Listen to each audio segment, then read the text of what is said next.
दिल्ली और दिल्ली की राजनीति से जुड़ी एक बड़ी खबर आ रही है। राज्यसभा से एनसीटी एक्ट पास हो गया है। जी हां, जिसमें उपराज्यपाल को ज्यादा अधिकार दिए गए हैं। लोकसभा से पहले ही पास हो चुका है। बिल के पक्ष में 83 वोट पड़े राज्यसभा में और अब ये राज्यसभा में भी पास हो गया। बिल के विरोध में 45 वोट पड़े, बिल के पक्ष में 83 वोट पड़े। राज्यसभा से भी एनसीटी एक्ट पास हो गया है। इसी कानून के खिलाफ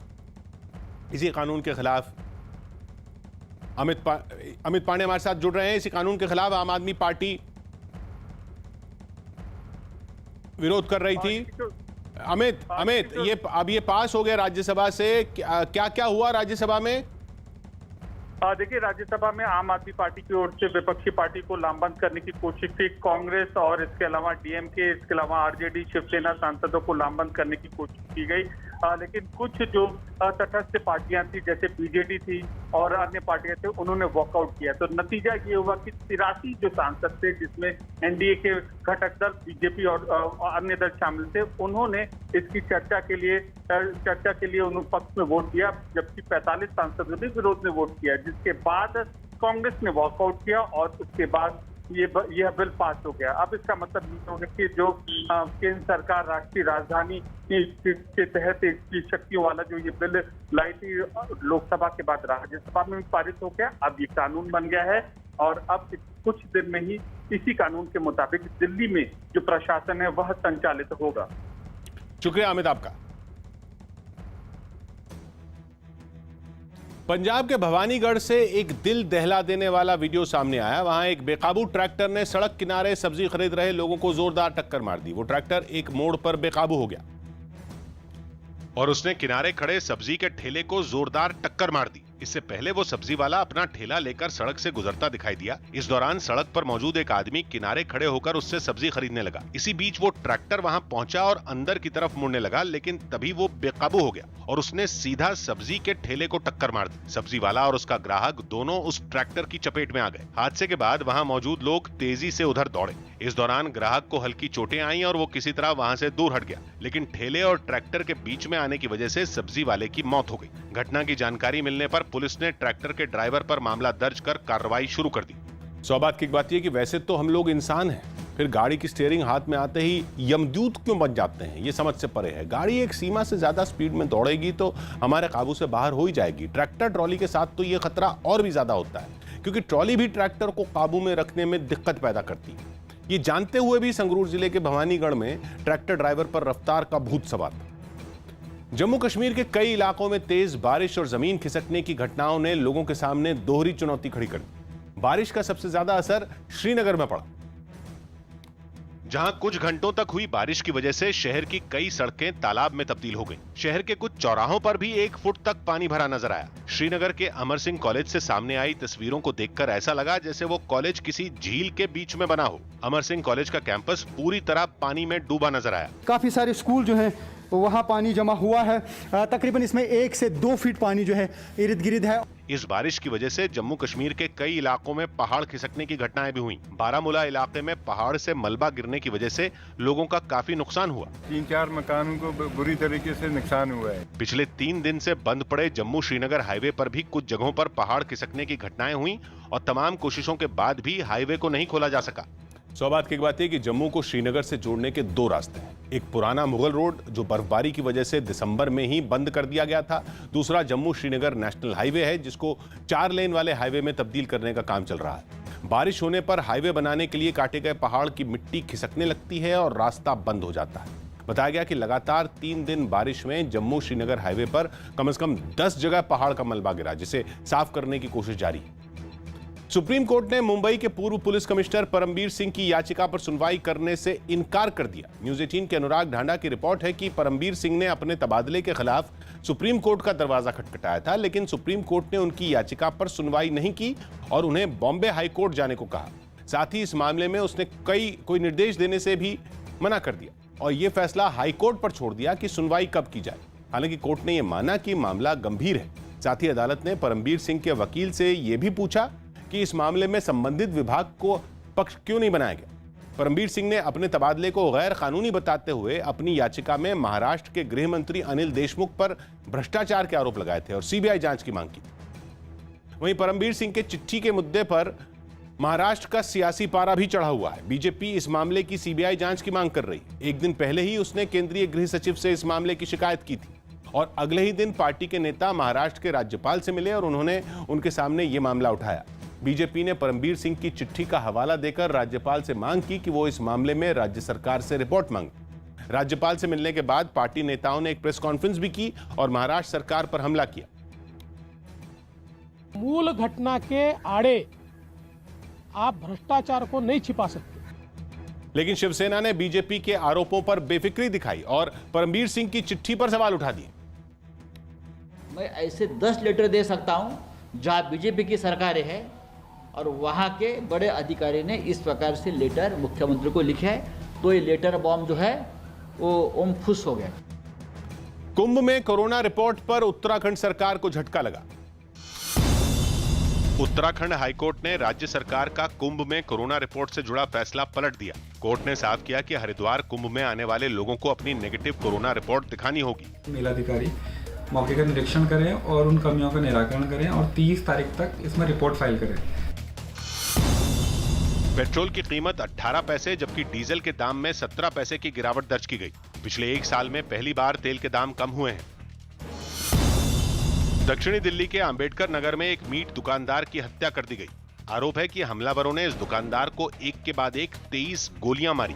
इस मीट दुकानदार पर भी पहले से हत्या समेत 7 मामले दर्ज हैं। मारे गए कारोबारी के परिवार का आरोप है कि इस हत्याकांड में रवि गंगवाल गैंग का हाथ है। एक स्कूटी थी, एक बाइक थी, हेलमेट लगे पड़े थे, आते अंधाधुंध गोलियां मारी उन्होंने। पश्चिम बंगाल के आसनसोल में अचानक हुई फायरिंग से लोग दहशत में आ गए। दावा किया गया कि वहां भारतीय जनता युवा मोर्चा के उपाध्यक्ष दिग्विजय सिंह के घर को निशाना बनाकर गोलीबारी की गई। इसके बाद बीजेपी ने टीएमसी पर इस गोलीबारी का आरोप लगाया। लगभग 7-8 महीने से जब से इस जगह पर मैंने भाजपा का काम करना शुरू किया, ये हादसे हो रहे हैं। दिल्ली में होलिका दहन के लिए पेड़ कम से कम काटे जाएं, इसके लिए गाय के गोबर से बनी लकड़ियों के इस्तेमाल की तैयारी है। बताया गया कि गोबर की बनी लकड़ी दूसरी लकड़ियों की तरह ही जलती है और इससे पेड़ों को भी नुकसान नहीं होता। इसी खूबी की वजह से लोग भी होलिका दहन के लिए इस खास तरह की लकड़ी को खरीदने में दिलचस्पी दिखा रहे हैं। सोसाइटीज जो RW है, मैं उनके कांटेक्ट में हूँ, वे मेरे से कांटेक्ट कर रहे हैं और दिल्ली NCR में ऑलरेडी ऑर्डर जा चुके हैं। इसके लिए विकास भारतीय नाम के एक आदमी ने उत्तर पश्चिम दिल्ली के मुखमेलपुर इलाके में एक खास प्लांट लगाया है, जहां गाय के गोबर को जलाने लायक लकड़ी जैसा बनाया जाता है। Saina Nehwal oleo masters badminton tournament के दूसरे दौर में पहुंच गई। उन्होंने पहले दौर में आयरलैंड की खिलाड़ी को 21-9 और 21-5 से हराया। सड़क के रास्ते महाराष्ट्र से गुजरात आने वालों पर सरकार के नए फैसले से अफरा तफरी मच गई। विजय रूपाणी सरकार ने एक दिन पहले ही आदेश जारी किया था कि सड़क के रास्ते महाराष्ट्र से गुजरात आने वाले लोगों को अपनी RT-PCR टेस्ट रिपोर्ट दिखानी होगी, यानी जिनकी हाल की कोरोना रिपोर्ट नेगेटिव होगी उन्हें ही गुजरात में दाखिल होने की इजाजत दी जाएगी। और इसके अगले ही दिन महाराष्ट्र और गुजरात की सीमाओं पर अफरा तफरी का माहौल बन गया, क्योंकि कई लोगों को इस आदेश की जानकारी ही नहीं थी। वलसाड जिले से सामने आई तस्वीरों में भिलाड़ चेकपोस्ट के पास गाड़ियों की लंबी कतारें लग गईं। पुलिस और प्रशासन की टीमें सड़क के रास्ते गुजरात आने वाले लोगों को रोककर उनसे कोरोना जांच रिपोर्ट की मांग करती दिखी। इसकी वजह से वहां लंबा ट्रैफिक जैम लग गया और लोगों को काफी परेशानियां उठानी पड़ी। पता है आपको कि RT-PCR टेस्ट अब कंपलसरी हुआ गुजरात में एंटर होते हो तो? नहीं पता नहीं है। इसके अलावा महाराष्ट्र से गुजरात आने वाले सभी लोगों के शरीर के तापमान की भी जांच की गई। इसके लिए प्रशासन ने वहां कई टीमें तैनात कर दी थी। हालांकि हवाई यात्रियों पर यह नया फैसला लागू नहीं किया गया। अहमदाबाद एयरपोर्ट पर महाराष्ट्र से आने वाले लोगों से इस जांच रिपोर्ट की मांग नहीं की गई।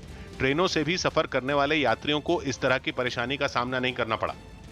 स्वाभाविक की बात है कि महाराष्ट्र और गुजरात की सीमा जुड़ी हुई है, वहां सड़क के रास्ते आने जाने वालों की संख्या भी बहुत ज्यादा है। महामारी फैलाने वालों की लिस्ट में सड़क से आने जाने वालों का नाम सबसे ऊपर है। रेल और हवाई जहाज में तो ये पता लग सकता है कि कौन किसके संपर्क में आया, लेकिन सड़क से आने जाने वालों की कॉन्टैक्ट ट्रेसिंग करना लगभग असंभव है। इसीलिए गुजरात सरकार को ऐसा आदेश जारी करना पड़ा।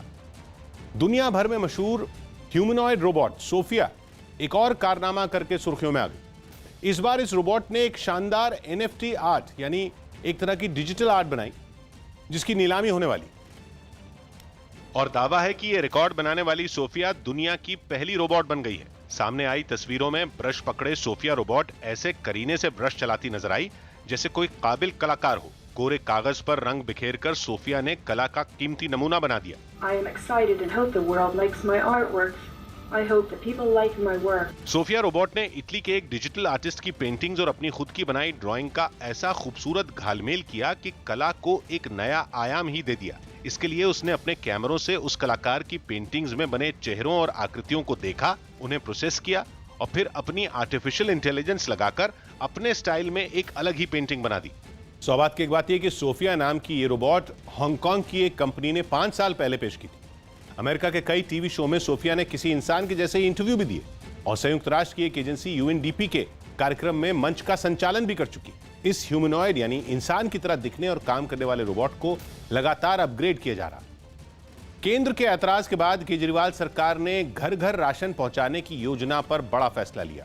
न्यूज़ 18 के जावेद मंसूरी की रिपोर्ट है कि केजरीवाल कैबिनेट ने राशन की डोर स्टेप डिलीवरी से मुख्यमंत्री घर घर राशन योजना नाम हटाने के प्रस्ताव को मंजूरी दे दी और अब इस योजना को बिना नाम के चलाने का फैसला लिया गया। केजरीवाल सरकार अपने इस प्रस्ताव को अब केंद्र सरकार को भेजेगी। इससे पहले केजरीवाल सरकार 25 मार्च से इसे मुख्यमंत्री घर घर राशन योजना के नाम से शुरू करने का ऐलान कर चुकी थी, लेकिन 19 मार्च को केंद्र ने दिल्ली सरकार को चिट्ठी लिखकर इस योजना पर आपत्ति जताई थी और राष्ट्रीय खाद्य सुरक्षा अधिनियम का हवाला देते हुए योजना में बदलाव नहीं करने की अपील की थी, जिसकी वजह से ही दिल्ली सरकार को यह फैसला करना पड़ा। बंगाल के पूर्व मेदिनीपुर के कांठी में प्रधानमंत्री की बड़ी रैली हुई, जिसमें उन्होंने ऐलान किया अगर बीजेपी जीती तो सीएम बंगाल से ही होगा। ममता बनर्जी लगातार बीजेपी के नेताओं को बाहरी बताकर उन पर हमला कर रही, जिसका मुंहतोड़ जवाब प्रधानमंत्री ने कांठी की रैली से दिया। वो जब वहां पहुंचे तो लोगों और पार्टी कार्यकर्ताओं का जोश 7वें आसमान पर पहुंच गया। एक कार्यकर्ता तो उनके पैर छूने के लिए आगे बढ़ गया, जिसके बाद प्रधानमंत्री अपनी कुर्सी से उठे। उन्होंने पहले उसे उठाया, फिर पलटकर उसी के पैर छू लिए और ये संदेश दिया कि उनकी पार्टी में सब बराबर हैं। इस रैली में पीएम को सुनने के लिए इतने लोग आए कि मैदान खचाखच भर गया। आपको तस्वीरों के जरिए दिखाना चाहूंगा, आप देखिए यहाँ पर ग्राउंड ये पूरी तरीके से पैक्ड हो चुका है। इन लोगों के सामने प्रधानमंत्री ने ममता बनर्जी के बीजेपी नेताओं को बाहरी कहने का मुद्दा उठाया और ये ऐलान किया कि उनकी पार्टी की सरकार में मुख्यमंत्री बंगाल का ही होगा। बंगाल में बीजेपी की जो राज्य सरकार आप बनाने जा रहे हैं उसमें मुख्यमंत्री की जिम्मेदारी इसी मिट्टी के संतान की होगी। यही नहीं, उन्होंने इस मुद्दे पर ममता बनर्जी को बंगाल की भाषा बोलकर घेरा। दीदी, ओ दीदी,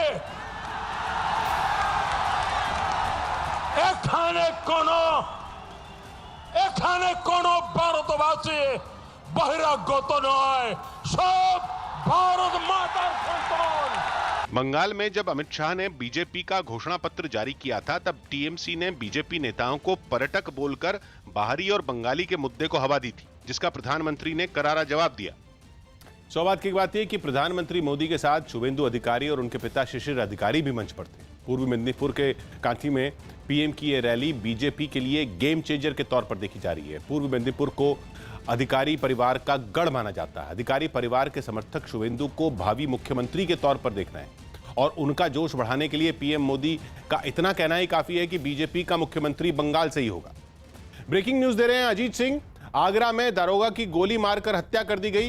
बताया जा रहा है कि वो विश्वनाथ नाम के एक दबंग का पीछा कर रहे थे, लेकिन इसी दौरान उसने पलटकर फायरिंग कर दी। दारोगा की हत्या पर मुख्यमंत्री ने शोक जताया और परिवार को 50 लाख रुपए के मुआवजे का ऐलान किया। गोली जो है वो विश्वनाथ जो एक भाई है उसने मारी थी जी। और उसकी तलाश के लिए कई टीमें लगा दी गई हैं और मुझे पूरा विश्वास है कि बहुत ही जल्दी उसको कड़ी से कड़ी कार्रवाई हम लोग उसके खिलाफ कर पाएंगे। क्या पता चल रहा है? और अजीत, देखिए बिल्कुल किशोर दरोगा की गोली मारकर हत्या कर दी गई। प्रशांत नाम के दरोगा थे जो मौके पर गए थे, विवाद था, लेकिन पलटकर गोली उन्हें मारी गई। हालांकि सीएम ने रास्ता लगाने का निर्देश दे दिया है। एडीजी जोन जो आगरा है राजू जो है वो कृष्णा वहां पहुंचे हुए हैं और अभी तक 3 टीमें गठित की गई हैं उनकी गिरफ्तारी के लिए। हालांकि अभी गिरफ्तारी नहीं हो पाई, लेकिन सीएम की तरफ से 50 लाख के मुआवजे का ऐलान किया गया है। परिवार को एक नौकरी दी गई है और सख्त से सख्त कार्रवाई करने का निर्देश दिया गया। ADG Agra, zone IG Agra, सभी अधिकारी वहां पर कैंप किए हुए हैं। भारी पुलिस फोर्स तैनात की गई किशोर, लेकिन अभी आरोपी की गिरफ्तारी नहीं हो पाई है। शुक्रिया अजीत आपका। निकिता तोमर हत्याकांड में 2 आरोपी दोषी ठहराए गए। हरियाणा के फरीदाबाद में फास्ट ट्रैक कोर्ट ने निकिता तोमर हत्याकांड में 2 आरोपियों को दोषी करार दिया। अब शुक्रवार को इन दोनों की सजा पर बहस होगी। इसके अलावा कोर्ट ने इस मामले में इन दोनों दोषियों तक हथियार पहुंचाने वाले अजरुद्दीन को बरी कर दिया। पिछले साल 26 अक्टूबर को हरियाणा के बल्लभगढ़ में मुख्य आरोपी तौसीफ और रेहान ने निकिता की गोली मारकर हत्या कर दी थी। गोली मारने से पहले इन दोनों ने निकिता को जबरन अपनी गाड़ी में भी बिठाने की कोशिश की थी। हम तो फांसी की मांग करेंगे। बाकी अदालत से जो अपना फैसला सुनाएगा उस हम अदालत के फैसले का मान सम्मान करेंगे। छत्तीसगढ़ सरकार ने राज्य में कोरोना की वैक्सीन कोविशील्ड के जल्द खत्म होने का दावा किया। साथ ही उसने केंद्र सरकार पर वैक्सीन की सप्लाई कम करने का आरोप लगा दिया। छत्तीसगढ़ में सिर्फ कोविशील्ड ही लगाई जा रही है और सरकार कोवैक्सीन का इस्तेमाल नहीं कर रही है। केंद्र सरकार लगातार छत्तीसगढ़ के साथ भेदभाव अपना रही है, लेकिन वैक्सीनेशन का क्रम जारी रहेगा। लेकिन बीजेपी ने इन आरोपों को सिरे से खारिज करते हुए छत्तीसगढ़ सरकार पर ही सवाल उठा दिए। देख रेख के अभाव में अवस्था के चलते यहाँ पर लाखों की संख्या में वैक्सीन बर्बाद हुआ। महाराष्ट्र एटीएस ने सचिन वाजे समेत मनसुख हत्याकांड के दोनों आरोपी एनआईए को सौंप दिए। एनआईए ने सचिन वाजे के ऊपर यूएपीए एक्ट भी लगा दिया है। आरोपी की एनआईए ने कस्टडी ली सर? एनआईए ने कस्टडी ली सर? जी हाँ। श्रेयस अय्यर इंग्लैंड के खिलाफ वनडे सीरीज से बाहर हो गए। उन्हें एक दिन पहले इंग्लैंड के खिलाफ पहले वनडे मैच के दौरान कंधे में चोट लग गई थी। आशंका है कि इससे अब वो आईपीएल के शुरुआती मुकाबलों से भी बाहर हो सकते हैं। इस बीच एक राहत की खबर ये रही कि रोहित शर्मा शुक्रवार को मैच में नजर आएंगे। उनकी कोहनी की चोट गंभीर नहीं है। मुंबई के पास उल्लासनगर में 2 बारात घरों पर कोरोना नियम तोड़ने का आरोप लगा। बताया गया कि वहां शादी समारोह में तय संख्या से ज्यादा लोग मौजूद थे। इस पर महानगर पालिका ने दोनों बारात घर मालिकों पर 20-20 हजार का जुर्माना लगाया। वो वार्निंग दी गई है कि अगर वापस भीड़ जमा होगी तो हॉल सील किया जाएगा।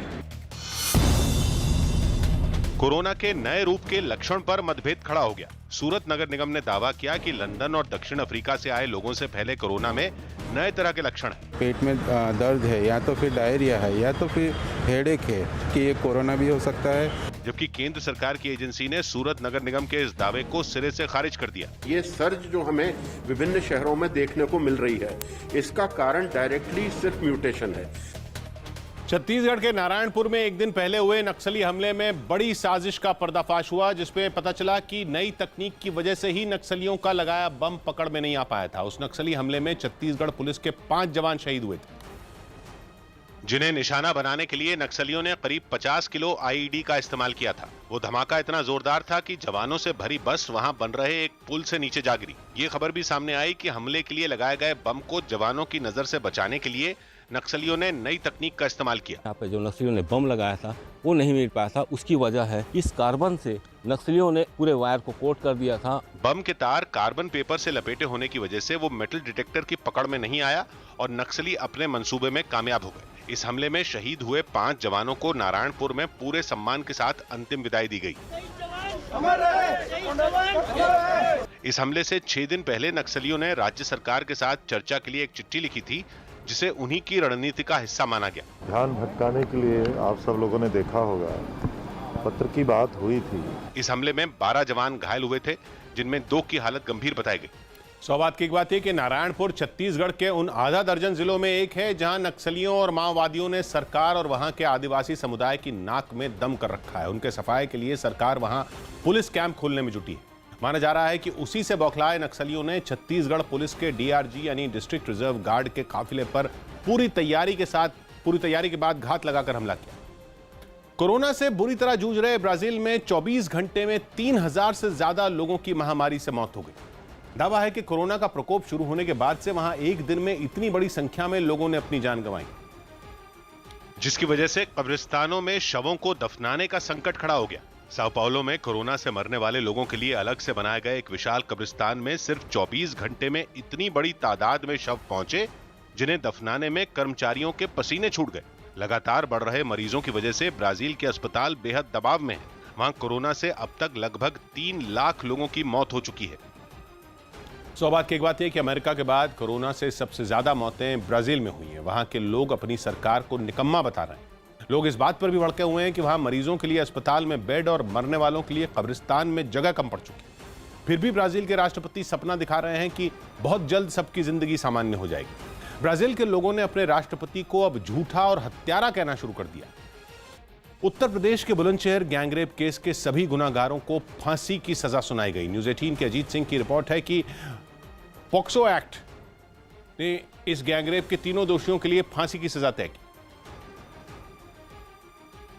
यह घटना 2 जनवरी 2018 की है, जब ट्यूशन से घर लौट रही नाबालिग छात्रा को अगवा कर चलती कार में उसका गैंगरेप किया गया और फिर उसकी हत्या कर उसका शव एक नहर में फेंक दिया गया। गैंगरेप की इस घटना ने उत्तर प्रदेश की सियासत में भी भूचाल ला दिया था, क्योंकि इस वारदात को अंजाम देने का आरोप जिन बदमाशों पर लगा था वो दूसरे समुदाय के। कोर्ट के इस फैसले के बाद पीड़िता के परिवार ने सभी दोषियों को जल्द से जल्द फांसी देने की गुहार लगाई। उत्तर प्रदेश के झांसी में एक ट्रेन को रुकवाकर धर्म परिवर्तन की शिकायत की जांच करने का मामला केरल के चुनाव में भी उठाया गया। गृह मंत्री अमित शाह ने दावा किया कि दोषियों के खिलाफ सख्त कार्रवाई की जाएगी। यूपी में भारतीय जनता पार्टी की सरकार है।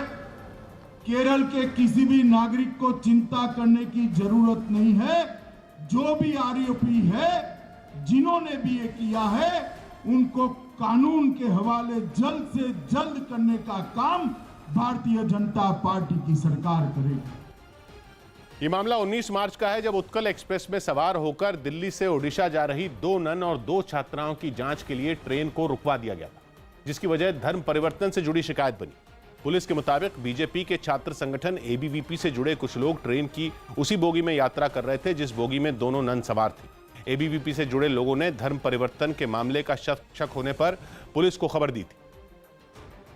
अखिल भारतीय विद्यार्थी परिषद वालों ने झांसी स्टेशन पर इनको तहरीर दिया। झांसी स्टेशन पर आने के बाद ये इनको पूरा जांच किया जाए, प्रकरण का क्या प्रकरण है और इसमें आवश्यक कार्रवाई की जाए। और पुलिस ने ट्रेन रुकवाकर दस्तावेजों की जांच शुरू कर दी, लेकिन जांच में धर्म परिवर्तन जैसी कोई बात सामने नहीं आई, जिसके बाद दोनों नन और दोनों छात्रों को क्लीन चिट देकर छोड़ दिया गया। कानून व्यवस्था की स्थिति न बिगड़े इसलिए लोगों को उतारा गया, बातचीत की गई, पता चला कि कोई धर्मांतरण से संबंधित मुद्दा नहीं है। सलमान खान ने वैक्सीन लगवाई। सलमान खान ने मुंबई के लीलावती अस्पताल में कोरोना वैक्सीन की पहली डोज लगवाई। देश के छोटे एयरपोर्ट से जुड़ा एक बिल लोकसभा में पेश किया गया। इस बिल के जरिए छोटे एयरपोर्ट में यात्री किराया कम रखने में मदद मिलेगी, साथ ही वहां मूलभूत सुविधाएं भी जल्द मिलने लगेंगी। दिल्ली के भजनपुरा में भी तंदूरी रोटियों पर थूक लगाने का मामला सामने आया, जिसके बाद पुलिस ने ढाबे पर काम करने वाले आरोपी को गिरफ्तार कर लिया। राजस्थान के कोटा में कुछ डॉक्टरों ने एक गाय के पेट का ऑपरेशन किया, जिसमें चौंकाने वाली बातें सामने आईं। इस ऑपरेशन के दौरान गाय के पेट से 48 किलो पॉलिथीन और लोहे की 8 कीलें निकली। इसके बाद डॉक्टरों ने लोगों से पॉलिथीन में सड़क पर खाने पीने की चीजें नहीं फेंकने की अपील की। लोग कचरा वगैरह फेंकते हैं, वो कचरे के साथ साथ गाय जो है पूरा प्लास्टिक की थैली खा जाती है। उत्तराखंड के पूर्व सीएम हरीश रावत की कोरोना रिपोर्ट पॉजिटिव पाई गई। इसकी जानकारी उन्होंने सोशल मीडिया के जरिए दी। हरीश रावत ने बताया कि उनके परिवार के कुल 4 सदस्यों को कोरोना हुआ है।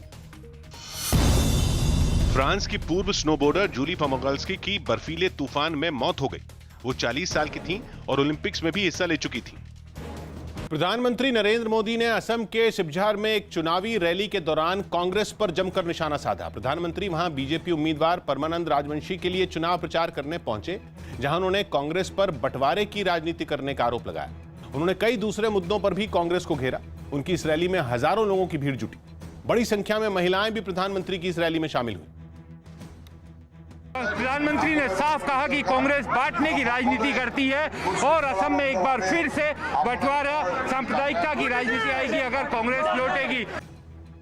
ऑस्ट्रेलिया के क्वींसलैंड से एक चौंका देने वाला वीडियो सामने आया, जहां बाढ़ के पानी को पार करते वक्त एक गाड़ी लहरों के साथ बह गई। बताया गया कि सड़क पर बहते सैलाब को देखकर भी कार के ड्राइवर ने उसे पार करने की कोशिश की और उफनती लहरों से टकराने का नतीजा यह हुआ कि वो कार को अपने साथ बाहर ले गई। वीडियो में कार कुछ पल के लिए पानी में डोलती रही और आसपास खड़े लोग बेबस खड़े होकर देखते रहे। वहां कुछ उसका वीडियो भी नजर आया। हालांकि अच्छी बात यह रही कि कार में सवार ड्राइवर पहले ही उससे बाहर निकल गया, जिससे उसकी जान बच गई। लेकिन इस घटना के बाद ऑस्ट्रेलिया के प्रधानमंत्री स्कॉट मॉरिसन ने इसका वीडियो शेयर कर लोगों को बाढ़ के पानी से दूर रहने की हिदायत दी।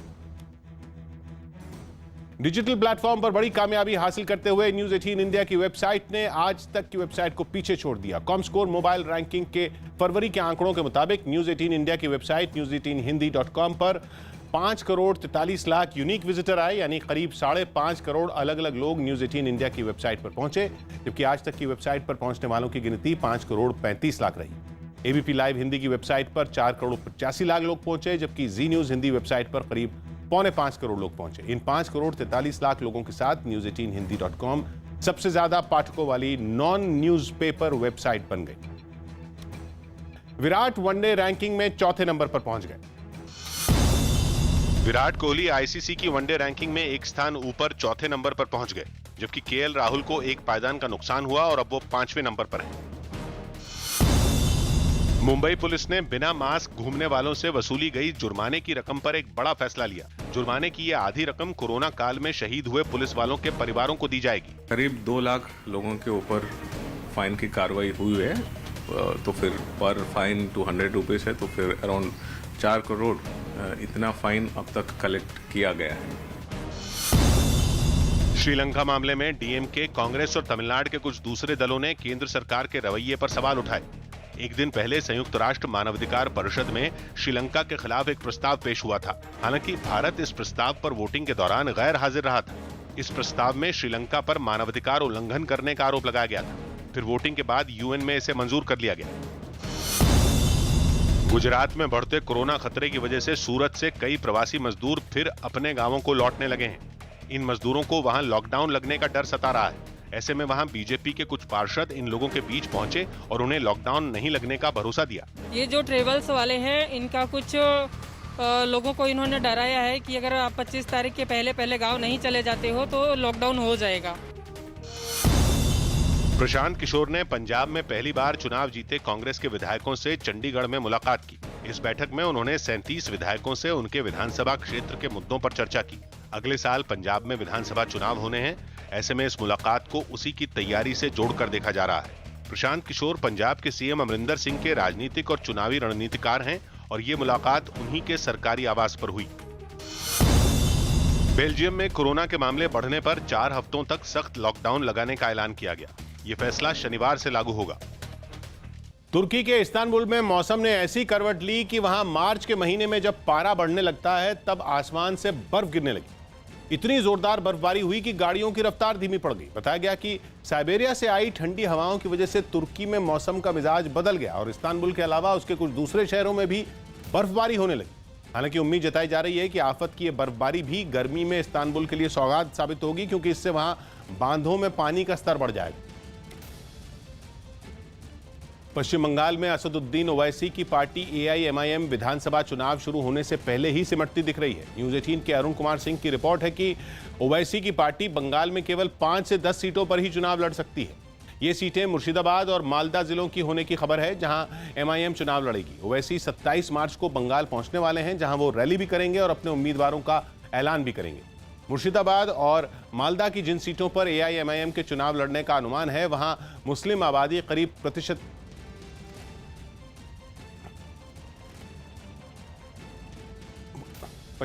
से ज्यादा है।